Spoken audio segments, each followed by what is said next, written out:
Hello' everyone, বহুত দিনৰ planning এটা আজি ছাকচেছ হ'বলৈ গৈ আছে। আজি আমি আহিছোঁ বকতাত থকা সেউজ কৃষি ফাৰ্মলৈ। সকলোৱে হাতে হাতে টোপোলা টাপৰি লৈ আজি আমি খানা খাম বুলিয়ে আহিছোঁ। কলেজ শেষ হোৱাৰ পিছৰ পৰা সকলোৱে নিজৰ নিজৰ লাইফত বিজি হৈ গ'ল। এতিয়া যিহেতু বিহুৰ বতৰ, তো ফাইনেলি আমি লগ হৈ গ'লো। ইফালে উৎপল, গীতাশ্ৰী, ৰাজলক্ষ্মী, চিম্পী আৰু ইফালে সকলোৱে ঘৰৰ পৰা বনাই নিয়া পিঠা। তো আমি এতিয়া চাহৰ জুতি লওঁ।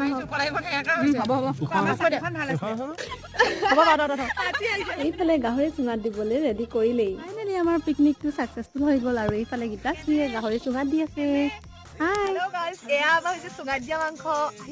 মাংস বনাইছোঁ গীতাশ্ৰী আৰু মই মিলি। মাংস টেষ্ট কৰিবলৈ আহি গ'ল আমাৰ চিম্পী। তো আজি আমাৰ খানা ৰেডি হৈ গ'ল।